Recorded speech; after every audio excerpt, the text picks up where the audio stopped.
कौशल्या के राम, कैकेयी के भारत और सुमित्रा के लक्ष्मण तथा शत्रुघ्न हुए। समय बीतने के साथ श्री राम का शौर्य और वीरता चारों ओर प्रसिद्ध हो गई।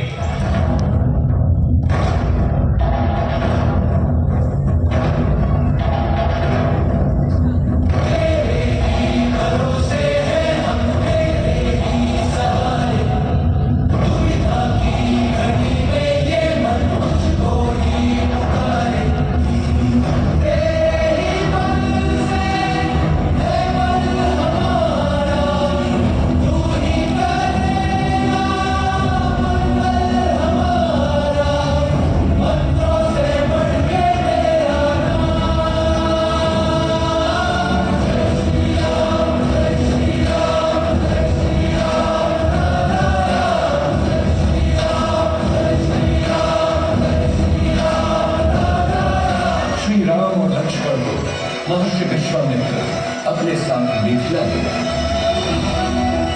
जहां राजा जनक ने अपनी पुत्री सीता के स्वयंवर का आयोजन किया। स्वयंवर का लक्ष्य था महादेव शिव के विराट धनुष सुदाम की प्रत्यंचा चढ़ाना।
राजा दशरथ की माता कैकेयी को दिए हुए वादे ने बदली श्री राम की जिंदगी। शुरू हुआ उनका 14 साल का वनवास।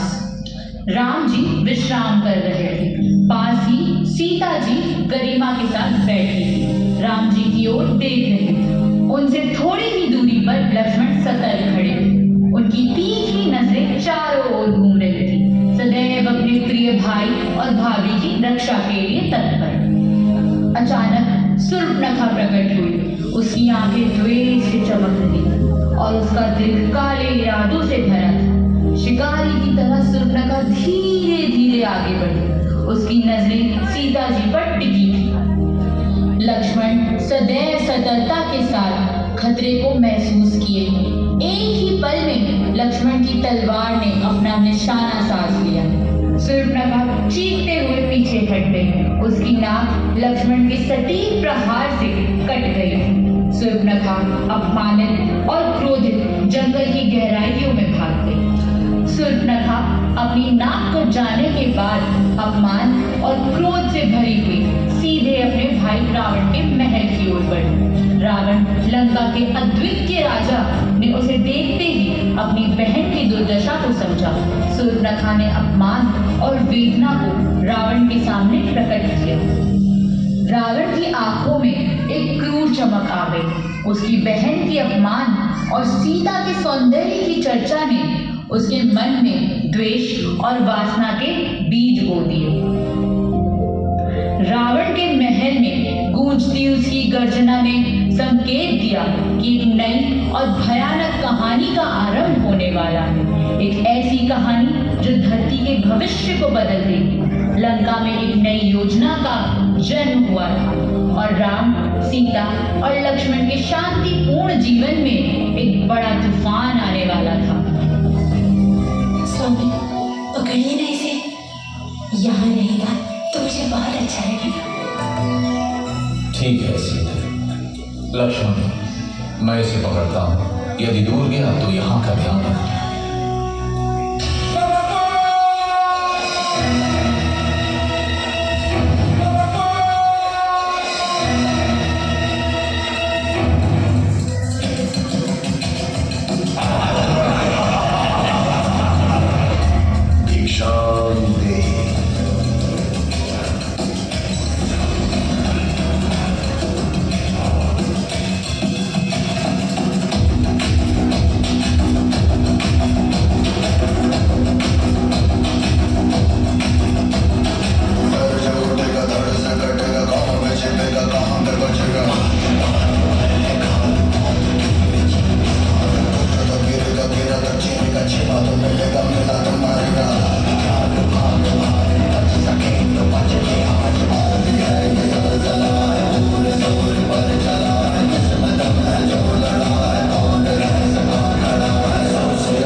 जहाँ एक योद्धा कर रहा है अपने अंत का आरंभ, वहीं एक दूसरा योद्धा है जिसके अंत का कोई आरंभ नहीं। पवन पुत्र हनुमान।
न ही केवल एक राजा की वापसी का, परंतु धर्म, न्याय और विजय की था।